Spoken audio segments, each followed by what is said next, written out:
Audiobook. Teoría de la situación revolucionaria. De Shafik Handal. Hacia junio de 1987, y para la inauguración de la capacitación en la educación política, para el desarrollo de cuadros en la etapa final de la Guerra Popular Revolucionaria, Shafik Handal ofreció una larga exposición sobre el devenir del movimiento revolucionario que hasta ese año se había gestado. Un fragmento de dicha exposición es la que tienen en sus manos. Periodo contrarrevolucionario y nueva situación revolucionaria en ascenso en los años 40.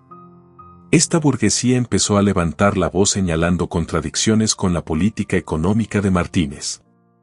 Las masas comenzaron a percibir esas discrepancias y a meterse en esa hendidura, como dice Lenin. El Partido Comunista volvió a actuar, no con su nombre, pero incidió en el terreno de la propaganda antimartinista.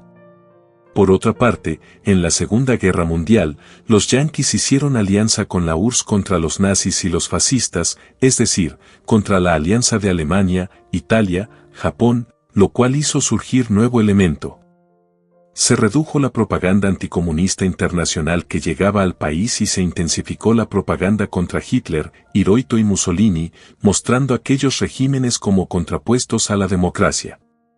Los Estados Unidos y la URSS levantaron una campaña de propaganda por la democracia. Roosevelt y Churchill, tratando de liderar el proceso, pactaron lo que se llamó la Carta de las Cuatro Libertades. En El Salvador las descripciones que se hacían sobre la dictadura fascista empezaron a ser aprovechadas para atacar a Martínez. No costaba descubrir una serie de rasgos que tenían que ver con la represión, el sofocamiento de las libertades sin decir que se estaba tocando a Martínez.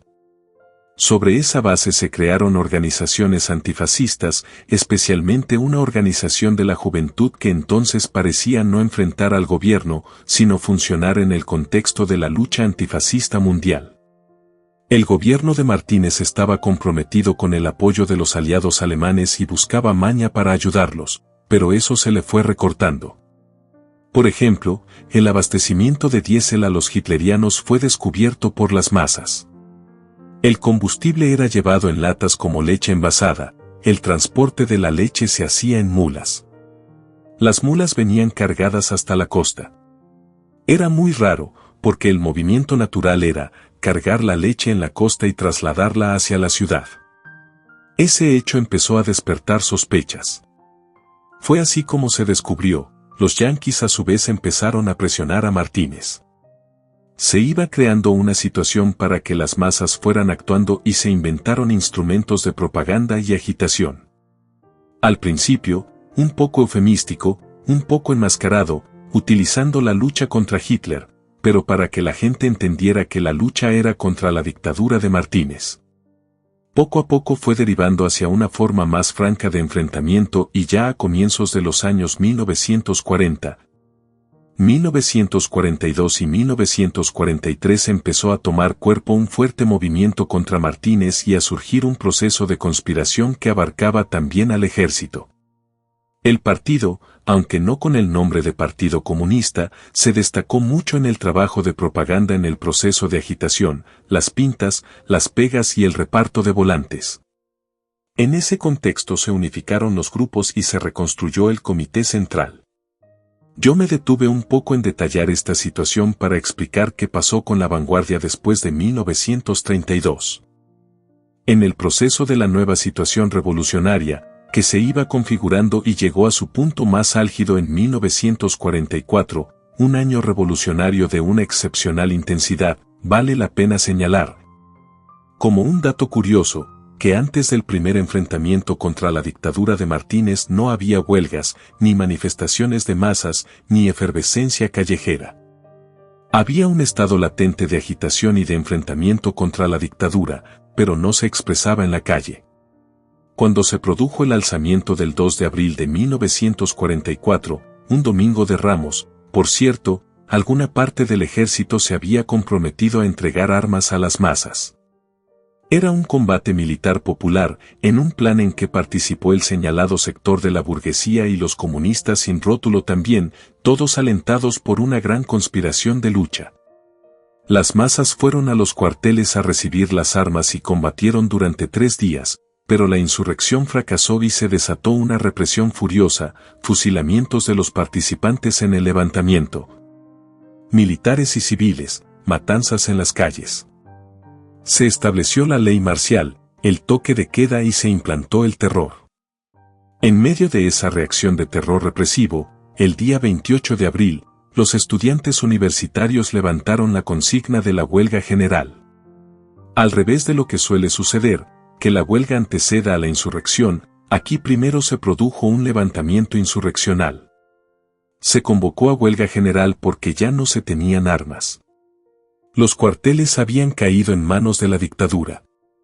El Comité de Estudiantes Universitarios hizo la convocatoria y la llamó la Huelga General de Brazos Caídos. Este comité fue conformado por un delegado de cada una de las 5 facultades de la Universidad de El Salvador. Entre los miembros del comité estudiantil estaban Fabio Castillo Figueroa, quien llegaría a ser el rector de la Universidad de El Salvador y candidato a las elecciones presidenciales de 1967. Raúl Castellanos, quien luego fue dirigente y secretario general del PCS, Reinaldo Galindo Pol, posteriormente delegado en las Naciones Unidas y en organismos internacionales. La consigna de la huelga prendió fuego en las masas. El sector de la burguesía que tenía el control del banco hipotecario creado en esos años, apoyó la huelga. La huelga se extendió a los trabajadores del Estado. Eran pocos porque para ser trabajadores debían tener amistades en el aparato de gobierno o recomendación de algún coronel, ser compadre de algún ministro o algún viceministro. Por esa razón, era un colectivo de trabajadores moralmente bastante comprometidos, pero despolitizados.